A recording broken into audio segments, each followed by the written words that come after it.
All right, guys, welcome to Waiver Wire Week 9. Can you believe it, Jim? We're in Week 9 already. Welcome to the show. It just goes so fast. It just flies. You work all year and it just flies through the season. It's just, it's crazy. All right, so we've got the optimal pickups for each position. I also want to talk about the highs and lows as we're going through the position, offering you these waiver wires. We're also going to talk about some of the guys that crap the beds, some of the sucks of the week. So interactive conversation here, lots of fun here for week 9. Before we get into this, guys, if you've not secured it, guys, grab the brand new Lawnmower 5.0. This is amazing. So you've got this skin safe technology on the main blade here. Then you can switch out the blade. You get the foil blade. You could shave your back. You could shave your chest. You could shave whatever you want. Tons of amazing features, including it being waterproof, skin-safe technology. Amazing, guys. A brand new Lawnmower 5.0. So not only you can get this for a discount for using Showerline 20, you get anything on the site for a discount. So go treat yourself right now, guys. I got the body buffer in hand here. I get to, put some soap in there, groom my body. Got the boxers. Showerline 20, guys, and go treat yourself to anything on manscaped.com. Go do that right now. Amazing product, Showerline 20. I've also linked it below here. All right, Jim, let's dive into it. Let's start off. Any major injuries, anything that jumped out at you for this week? I know it was a crazy week. Yeah, Kirk Cousins torn Achilles, man. He's out. He's out for the season.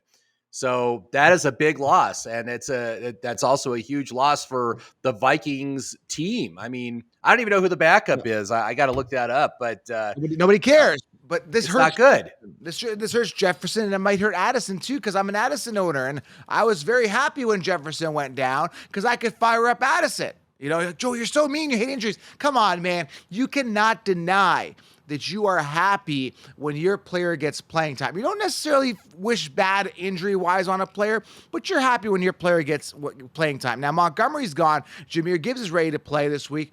I'm a happy person that my guy gets to play. You could be happy, but not wish bad on people as well, and that's okay. So yeah, and also don't forget, as far as Detroit goes, they're on bye next week. Detroit, Denver, Jacksonville, and the Niners are all on bye in week 9. That's some pretty significant fantasy assets that are not going to be playing this week. So make sure you cover whatever holes are in your roster. Yeah, in regards to injury, Josh Palmer was banged up. He was on the floor crying, and then they brought him back in. And I did this rant. They're not using Quentin Johnson, but Quentin Johnson ended up getting some targets and some yardage. And he actually ran really hard after the catch. Like, he is a good yak guy for sure, yards after catch. And he's a good player. They're just finally slowly starting to ease him in. But, man, was I pissed when they fed it to that guy, Fufuku, I don't even know his name, some guy who had no snaps, and the Chargers ended up feeding him. Dude, I lost it. I lost it on my social media yesterday. I don't know if you saw that post, when that guy got that one touchdown after Palmer came out, and then Palmer came back in. But, dude, I lost it, man. Lost it.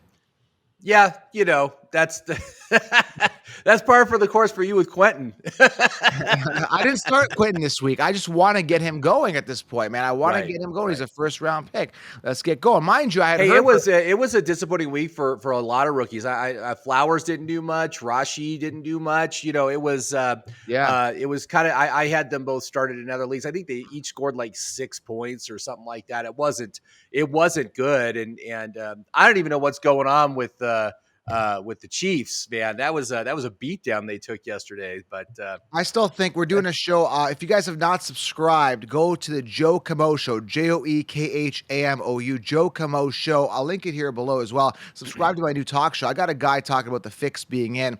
Everything's in line for the Chiefs winning the Super Bowl. That's a whole other discussion, Jim. That's going down the rabbit hole, man. I mean, it's crazy. There's so many conspiracies going now with, think about it. There's a Kelsey on the team. They brought in DeAndre Swift, Kelsey Swift. Then there's Taylor Swift, right? And Travis Kelsey.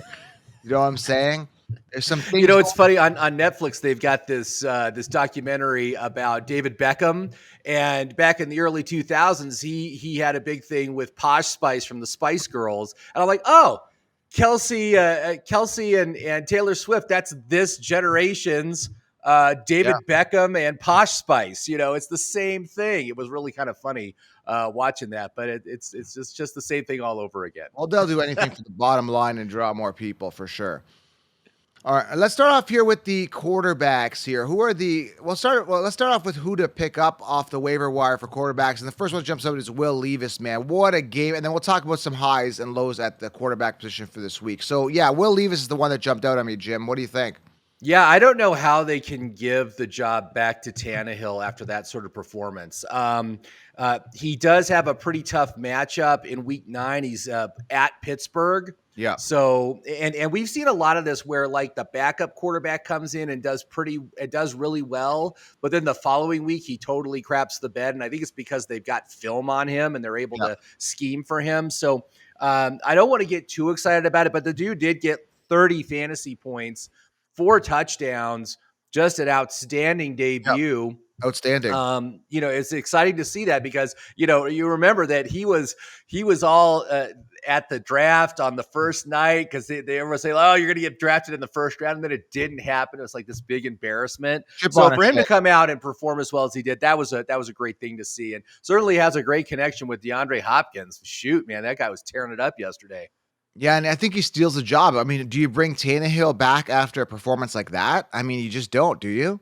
I think you got to give it to Will Levis again and see what happens because, again, it would be stupid to bench that with a team that's struggling as much as the Titans are. So, yeah. Leave him in, man. Leave him in. All right. Another surprising performance yesterday, Sam Howell of Washington got 32 fantasy points yesterday. But he also has a tough matchup next week when he gets to go to New England. So, again, it makes me a little bit nervous about picking up and starting these guys, but there's so many injuries right now amongst quarterbacks, Kirk Cousins being the latest. These are guys that you might need to pick up and start. So, yeah, I got Sam Howell 30.98, so 31 points. Josh Allen 29, Dak Prescott 28, Joe Burrow finally coming alive. Joe Burrow 27, just round up. That was a big win on the road, man. That was nice to see. Great day for him. So I was happy to see that because I do have lots of Burrow shares. So Jalen Hurts, Will Levis, Justin Herbert to round out the top 7. Just looking at that. Lamar Jackson has a dud game, 11 points. He should be ashamed of himself. Stafford, I think he got a little banged up. 11 Yeah, points. Stafford, another injury, man. I mean, it was like, I think he injured his thumb on his throwing hand, so that he could be out for a little while as well. So, but 2 names I thought would be good for pickups this week, just because of the matchups they have next week, is Baker Mayfield of Tampa Bay, Derek Carr of New Orleans. Tampa Bay is at Houston next week. Derek Carr gets Chicago at home. So both of those, I think, are great opportunities that they can perform very well for you in a pinch, especially if you've got one of these injured quarterbacks. Yeah, and I got to talk about the suck of the week at quarterback. Pat Mahomes, man, no touchdowns, 2 interceptions, 5.64 against an easy defense. This is what blows my mind, man. I mean, you talk about the fix being in. Like how, like you got, this was like your lock of the week. You thought it would be a blowout with the Chiefs destroying Denver, and then in comes Mahomes. And I heard he had the flu going into the game, and they were calling it that he's going to have a Jordan-type flu game where he's going to actually do well. On the contrary, the guy sucked, absolutely terrible, and they lost. This is a really weird one. We even thought that they would blow out Denver. Denver gives up a lot of points, man. Oh yeah, absolutely, yeah. And but it was a cold, snowy day. He was sick. And then you get a little bit of momentum. The Broncos had momentum during that game and just mopped the floor with them. And they were motivated. Denver was motivated. They had lost 16 consecutive games. They had not beaten the Chiefs since like 2015 was the last time they beat them. And so there was clearly some motivation and to not let it happen again, not to make it 17 losses in a row. So, good for Denver. Good for Denver. All right. Moving on to the running backs here. Who are the ones to pick up? Emarcado had himself a decent game, I see. Well, he got decent volume. I'm not sure he was able to do a whole lot with it. It's kind of limited what Arizona's going to be able to do. They're not that good a team, but he did get 20 rushes and 1 target this past week. Although Arizona has to go on the road at Cleveland next week again. Not a great matchup, so I'm not real excited. Would be real excited about starting him, but he's definitely a guy you should pick up, and because he could definitely help you out during those bye weeks. The one that I think is an absolute must for pickup is Chuba Hubbard of Yeah. Carolina. 15 rushes, 2 targets yesterday. They get Indianapolis at home next week. So that's probably the best matchup and best volume of anybody you're going to find on the waiver wire. But I'm amazed that this guy is still so available. I mean, I think he's only like about 50% rostered right now. So go out and get him. Only Um, 7.4 points though out of Chuba, but I mean, yeah, he did better than guys like Stevenson. He did better than I think he did better than Tony Pollard. Tony Pollard has been a major bust this year. 6.5 points. This was guy was being drafted in the first round. Told you to avoid him, and sure enough, he's crapped in the bed. Just I didn't think that Pollard would be able to handle the load, and sure enough, he has not. And he's been healthy on the field. Yeah, he hasn't missed any time due to illness or injury. So yeah, I don't know what's going on there. I think it's a new offensive scheme, and they're trying to utilize him in a different way than they did last year. Yeah. Putting him into more of the Zeke Elliott role, and I just don't think he's good for that. So yeah, that's part of the problem. But some other names you want to look for on the waiver wire: Darrell Henderson. Again, another 12 rushes and 3 targets.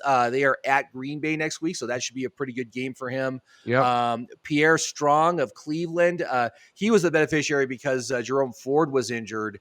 So I think if depending on how Ford is next week, Ford did play a little bit, but didn't do much. But anyway, he got 10 rushes and a target. They're playing Arizona at home next week. Devin Singletary got 10 rushes and 2 targets. They play Tampa Bay. And then Royce Freeman of the Rams also got 9 rushes at Green Bay. That's not a guy you can start, but he should probably be rostered just in case anything happens to Henderson. So there you go. All good notes. If you are desperate for a running back, you want some volume, some decent flex play. Those are some names for you. Guys that crushed it again. I guess I was wrong. We were wrong. Well, you were more of a believer. I wasn't in Christian McCaffrey. I mean, I think he's on borrowed time. He's been healthy the whole time. He hasn't gotten hurt. He's just crushing it every week. And again, it's just sheer volume. He's getting it, and he's a top running back this week. Really, he's outstanding. I certainly expect him to be the number 1 running back off the board next year. Now, but next year he's 28. And so I think you're really going to want to take a step back from that. We've seen a lot of these age 28, 29 running backs really do bad this year.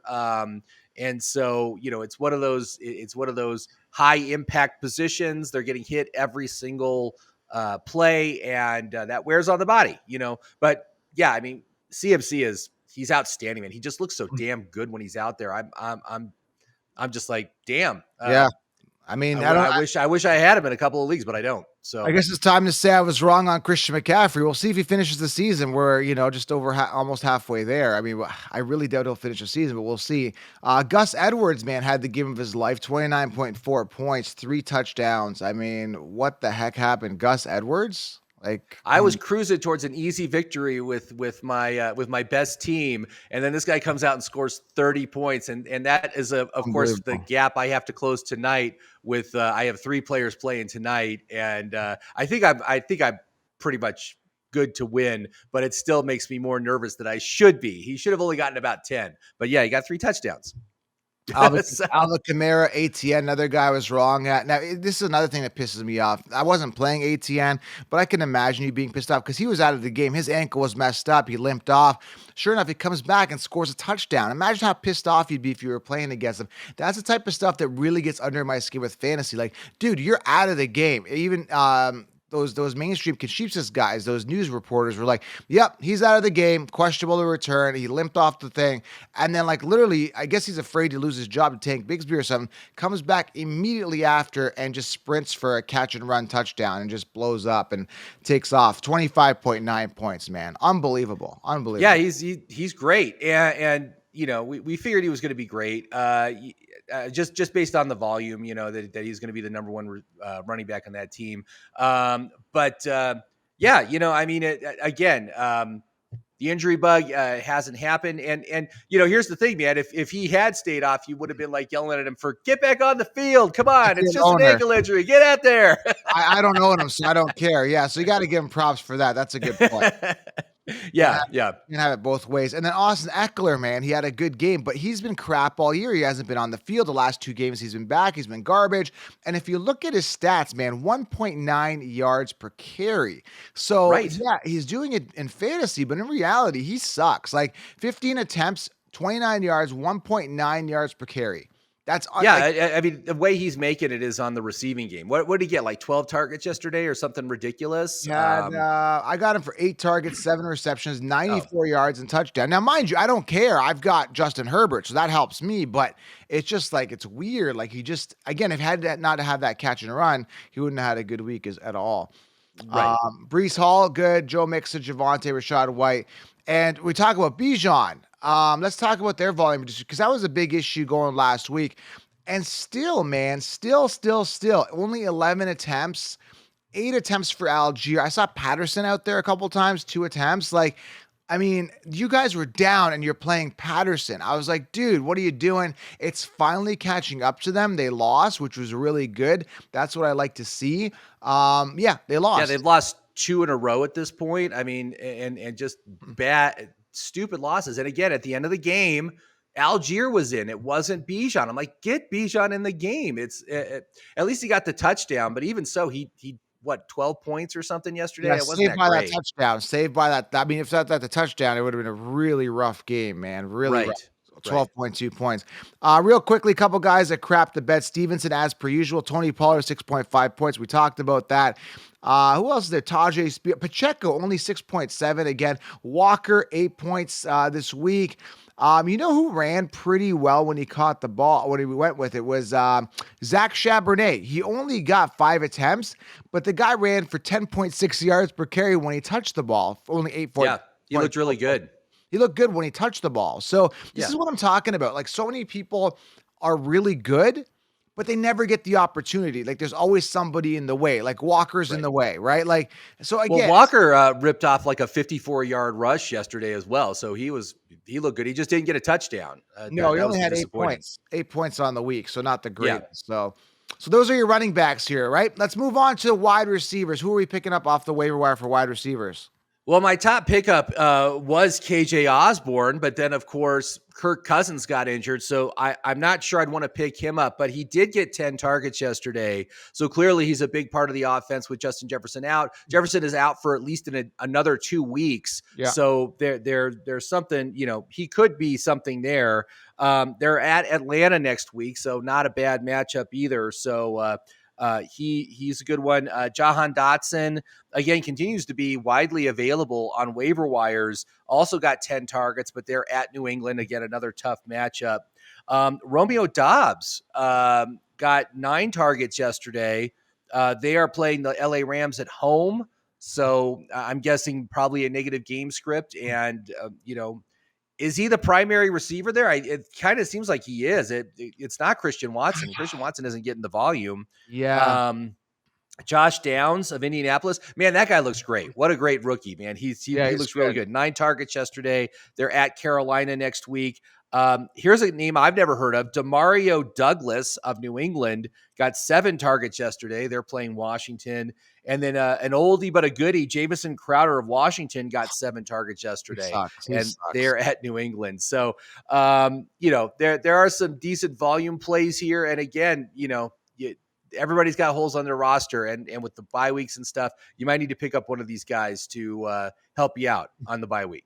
When you look at the distribution with the Green Bay Packers, Dobbs, 9 targets last week, 8 targets for Watson, and 6 for Jaden Reed. I mean, this is literally just a committee at wide receiver. There isn't really a favorite target. I would have to say it's Dobbs, though. I mean, based on this week and things we've seen prior. And they're very touchdown dependent. Out of those 3, that person has to score a touchdown to be very viable. So Jordan Love spreading that ball around, unfortunately.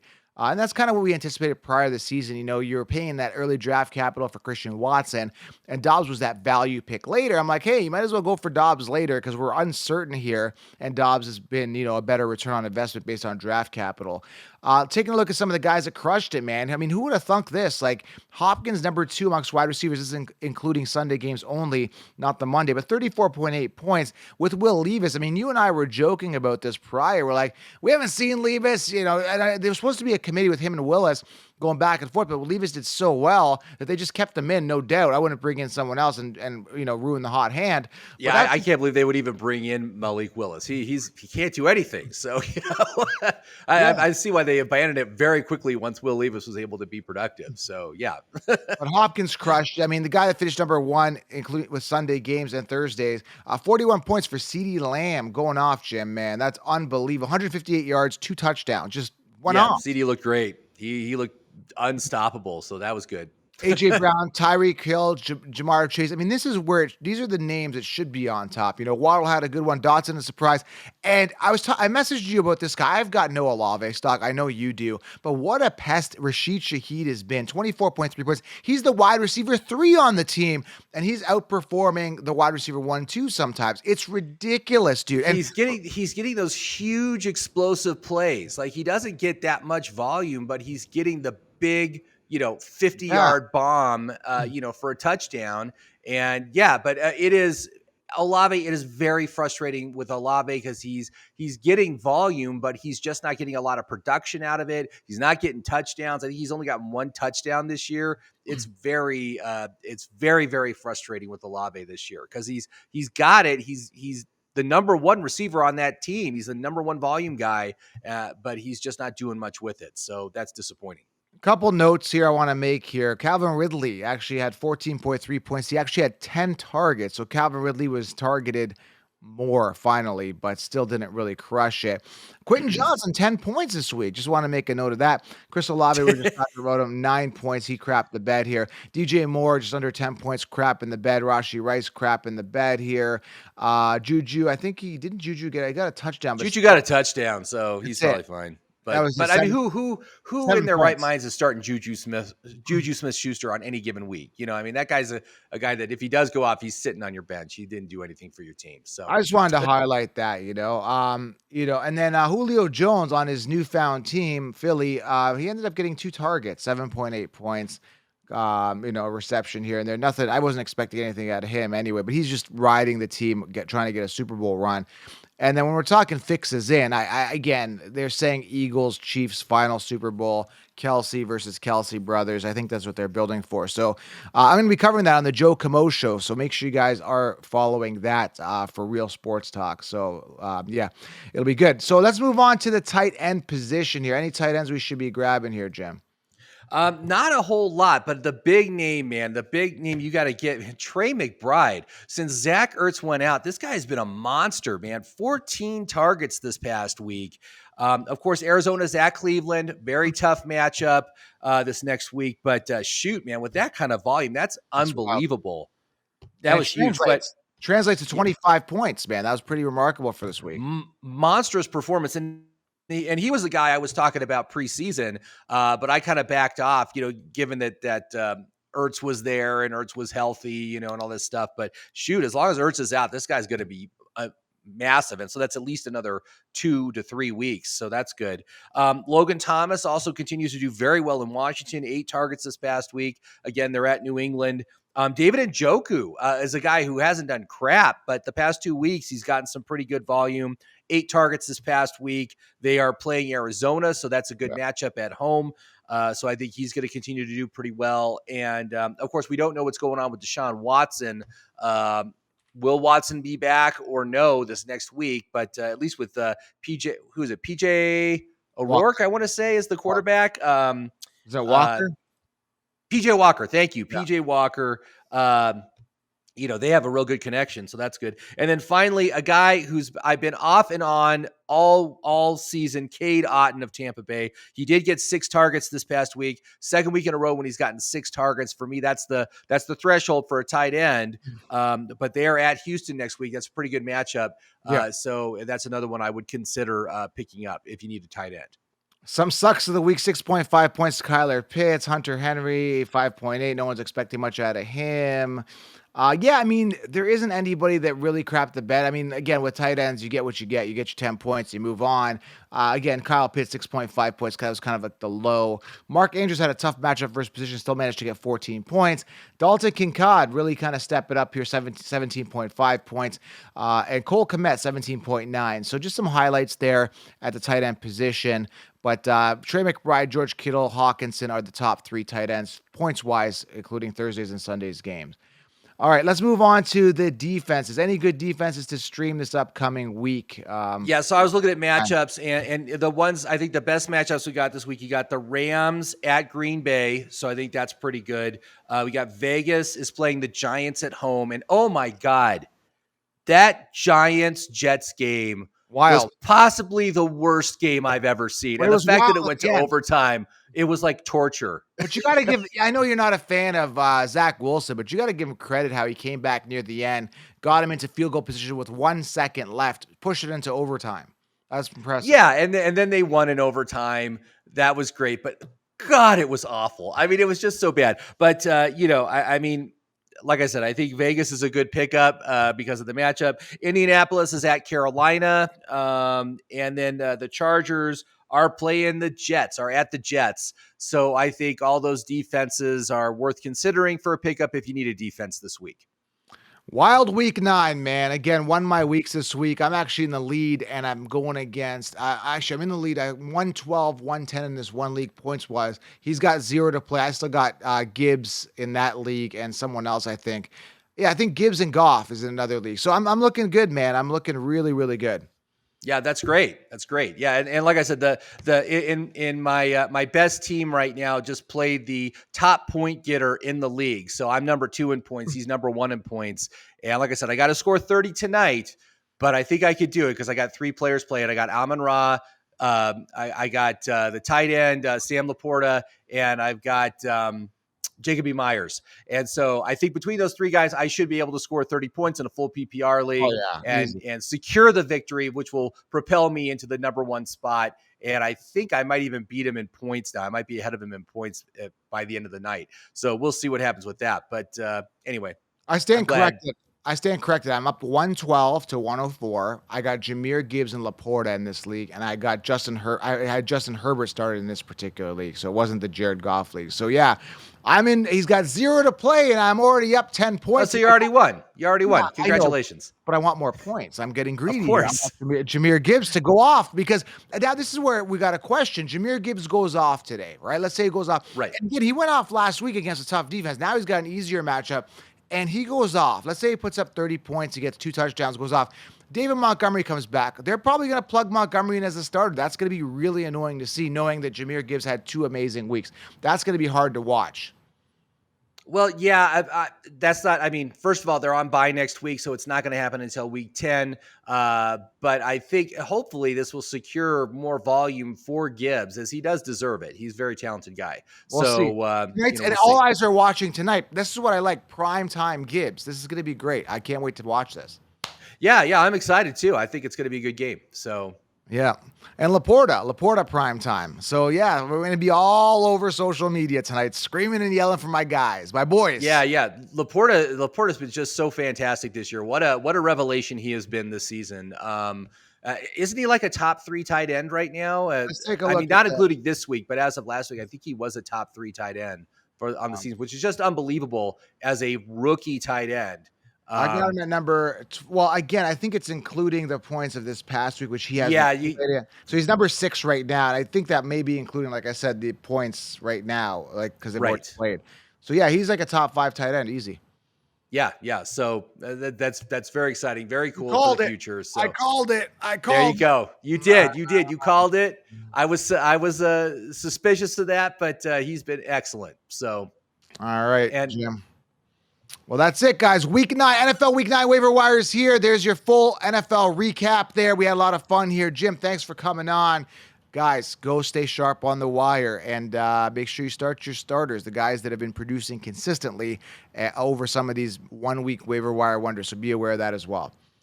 Thanks, Jim. Absolutely. Thanks, guys. We're out. We'll talk soon. Good luck in Week 9, everyone.